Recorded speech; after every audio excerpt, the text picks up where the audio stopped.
Boombox. Hola, yo soy Miguel Garzón del servicio informativo de Blue Radio y estas son las noticias más importantes de este miércoles 22 de marzo del año 2023. Comenzamos hablando del presidente Gustavo Petro, que desde Santander, desde Barrancabermeja, arremetió contra el fiscal general de la Nación y le pidió que investigara a delincuentes en vez de callarlos. Además, le solicitó investigar los saqueos a la SAE, a la Unidad Nacional de Protección, al IMPEC e inclusive a la misma Fiscalía. Julián Mejía tiene los detalles. El presidente Gustavo Petro esta noche desde Barrancabermeja, durante el acta de entrega de indemnización judicial a 180 personas víctimas del conflicto armado, arremetió contra el fiscal general de la Nación, Francisco Barbosa, a quien le pidió que investigue los responsables del saqueo a diferentes entidades del país, en vez de callar delincuentes. Escuchemos lo que dijo el mandatario. Hay una historia que se va a narrar y espero que este fiscal general de la Nación sea capaz de investigarla, igual que debería investigar lo que pasó con los bienes de los narcotraficantes en la Sociedad de Activos Especiales,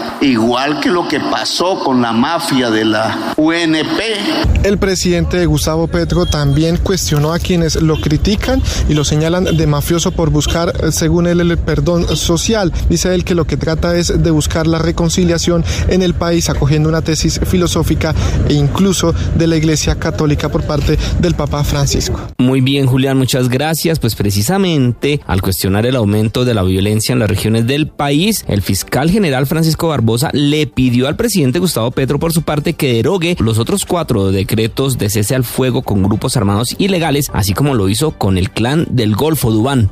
Al término de su rendición de cuentas del Medellín, el fiscal Barbosa celebró que se haya derogado el decreto del cese al fuego del gobierno con el Clan del Golfo, pues considera que solo facilitó que el grupo armado sitiara a más de 250.000 personas en el Bajo Cauca antioqueño. Según el jefe del ente acusador, se debería derogar también los otros 4 decretos que conllevan a una tregua de la fuerza pública con algunos grupos armados, como el caso de las disidencias de las FARC y los Pachenca, pues en las zonas donde hacen presencia se han disparado las masacres y no se han podido ejecutar algunas órdenes de captura en las áreas rurales. Consideramos adecuado que se haya derogado ese decreto, pero consideramos importante que el presidente evalúe la posibilidad de derogar los otros decretos también, porque tenemos un problema serio de operatividad judicial en el país. El fiscal Barbosa señaló que no se puede expedir un decreto sin delimitación y sin limitaciones, menos con grupos narcotraficantes y herederos del paramilitarismo. Además, Barbosa confirmó que también presentó 7 reparos al Plan Nacional de Desarrollo por riesgo de corrupción en la contratación pública de manera directa. Duván, gracias. Y la procuradora Margarita Cabello lanzó duras críticas a la reforma laboral del gobierno de Gustavo Petro. Juanita. La procuradora Margarita Cabello se reunió con los gremios como FENALCO, la ANDI, la SAC, ACOPI, Asobancaria, el gremio de las aplicaciones e innovaciones, entre otros, para escuchar inquietudes sobre la reforma laboral radicada por el gobierno nacional en el Congreso de la República. Y aquí manifestó que le preocupa el aval fiscal porque el proyecto, como está, generaría contraer la industria, desempleo y perjudicaría la situación económica del país. Pareciera que fuera más un pliego de peticiones sindicales que una reforma laboral que beneficie al resto o a la totalidad de los trabajadores informales y los empleados desde todos los lados de nuestro país. También la jefe del Ministerio Público solicitó que la reforma laboral no se tramite con mensaje de urgencia, sino que se le dé la debida discusión. La procuradora dijo que hubo diálogos pero no consenso y sugiere articular las 3 reformas: la reforma a la salud, la pensional y la laboral, y que la reforma no toca el sector más importante, que es la informalidad. La reforma no va a generar empleo y se está haciendo un retroceso a lo que existía hace 30 años y esta reforma podría frenar el emprendimiento en el país. Gracias, Juanita. Y la aerolínea JetSmart sorprendió con el anuncio de que se echa para atrás y cancela su intención de comprar Ultra Air. Geraldine Navarro. El pasado 16 de marzo, las aerolíneas de bajo costo JetSmart y Ultra Air informaron que habían firmado una carta de entendimiento para que la chilena comprara a la colombiana. No obstante, menos de una semana después, el negocio se cayó. Hemos avanzado en el proceso y consideramos que, por diversos factores, no es posible continuar con la intención de compra de Ultra Air y hemos cancelado la carta de entendimiento y dado por terminado el proceso. Así lo aseguró el presidente de JetSmart, Estuardo Ortiz. A pesar de esto, el ejecutivo manifestó que el compromiso y la confianza en el mercado colombiano sigue firme firme. Como hemos afirmado en todo este tiempo, en JetSmart continuaremos enfocados en cumplir los requisitos de nuestro proceso de certificación, trabajando de cerca con Aeronáutica Civil. Así lo aseguró Ortiz en el comunicado. De esta manera, la aerolínea espera obtener el permiso de operación aéreo en Colombia, con miras a iniciar la operación lo antes posible y poder así participar del proceso de reasignación de slots en el aeropuerto El Dorado. Geraldine, gracias. Y la ministra de Minas desestimó la posibilidad de un racionamiento de energía en el país. Esto en respuesta a la denuncia hecha por el senador David Luna. A esta hora está avanzando el debate de moción de censura. Allí se encuentra Edovan Wilches. Como usted lo dice, la ministra de Minas y Energía, Irene Vélez, desmintió las denuncias que hizo hace algunos minutos el senador David Luna sobre el posible racionamiento de energía en 2025-2026 en el país por el fenómeno del Niño. Esto dijo la ministra. Y en este momento, aunque sí hay unas probabilidades que la NOAA está analizando, quiero decirles que los embalses están encima del promedio histórico de hace 20 décadas. E incluso los niveles de los embalses hoy están encima de lo que estuvieron en 2015 cuando hubo fenómeno del Niño. Es decir, que tenemos hoy una buena capacidad hídrica en los embalses para resolver.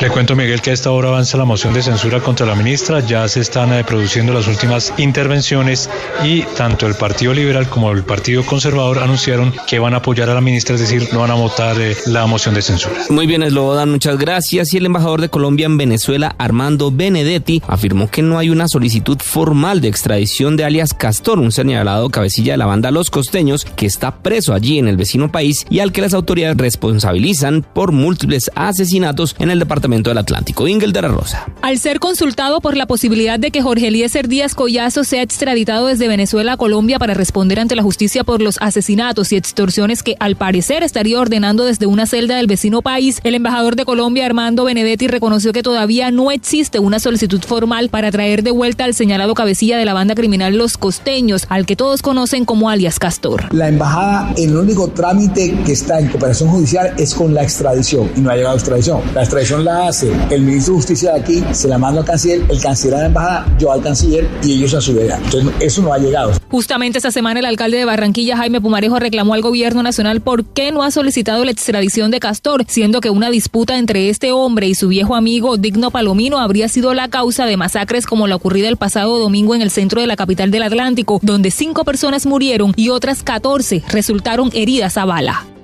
Y la Corte Constitucional determinó que la prestación del servicio militar, por regla general, seguirá siendo voluntario para las mujeres. Las razones las explica Rocío Franco. Pues la Corte Constitucional concluyó que sí debe existir una distinción de trato entre la mujer y el hombre en lo relacionado con la prestación del servicio militar obligatorio para las mujeres. Dice el Alto Tribunal que todo se debe por la brecha de género y el derecho a una vida libre de violencia. El Alto Tribunal dijo que es adecuada la exoneración general de las mujeres de prestar de forma obligatoria el servicio militar, ya que contribuye con el propósito de superar la discriminación histórica que han padecido, permitiendo que se concentren en el acceso a los estudios superiores o en el ingreso al mercado laboral, en donde aún se imponen las brechas de género, y señalan que, según las estadísticas, como consecuencia de la pandemia derivada del COVID-19, se ha agravado nuevamente su situación. Agrega la Corte que no es posible extender la regla general de la voluntariedad en la prestación del servicio militar a los hombres, ya que se cumplen los fines esenciales del Estado y ellos deben realizar los deberes como ciudadanos. Rocío Franco, Blue Radio. Y escuchen esta historia, Rocío, gracias. Un hombre asesinó a su pareja sentimental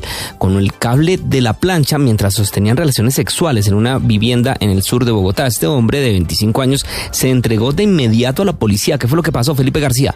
La policía recibió el llamado de alerta de un hombre quien indicó que había asesinado a su esposa sin querer mientras sostenían relaciones sexuales en la casa donde vivían en la localidad de San Cristóbal. Al llegar al sitio, el joven de 25 años estaba frente a la residencia y allí les contó a las autoridades lo que ocurrió. Según su relato, él llegó a la casa con su pareja tras una fiesta y empezaron a sostener relaciones, y en medio del acto la mujer le pidió, según el joven, que la ahorcara con el cable de la plancha por fetiche y luego de esto se acostaron a dormir. Horas después, el joven se despertó y se percató de que su esposa no tenía signos vitales, por lo que de inmediato llamó a la policía y se entregó a las autoridades. La Policía Metropolitana de Bogotá le recordó a los ciudadanos que existe un comando púrpura que ayuda a las mujeres en casos de violencia intrafamiliar y cualquier caso que atente contra su seguridad. Y aunque este caso se trató de un homicidio culposo, es decir, sin querer, es muy importante que las mujeres en Bogotá tengan en cuenta que este comando especializado de la policía, que fue lanzado hace poco tiempo, sirve precisamente para eso, para que denuncien, para que las autoridades puedan actuar cuanto antes en casos de violencia intrafamiliar. Felipe, gracias. Y en información internacional, Estados Unidos está apoyando la investigación de Nicolás Maduro por corrupción dentro del chavismo y a su vez espera que sea una investigación transparente, profunda e independiente. Mariana Quintero. El gobierno de Estados Unidos expresó este miércoles su apoyo a la investigación que ha emprendido el presidente de Venezuela, Nicolás Maduro, por corrupción dentro del chavismo y que está especialmente enfocada en la compañía Petróleos de Venezuela. Ante este anuncio, John Kirby, portavoz del Consejo de Seguridad de la Casa Blanca. Ciertamente apoyamos los esfuerzos para erradicar la corrupción, incluida la de Venezuela, y continuaremos monitoreando la situación a medida que se desarrolle. Me gustaría señalar que brindamos un alivio de sanciones de tiempo limitado específico para apoyar la democracia en el alivio. Cabe destacar que Maduro anunció la investigación el lunes y desde entonces las autoridades han detenido a 19 altos funcionarios presuntamente vinculados con hechos de corrupción. Hasta acá esta actualización de noticias. No se les olvide que todos los detalles los encuentran en www.bluradio.com. Tampoco olviden hacerle clic a la campanita para futuras actualizaciones.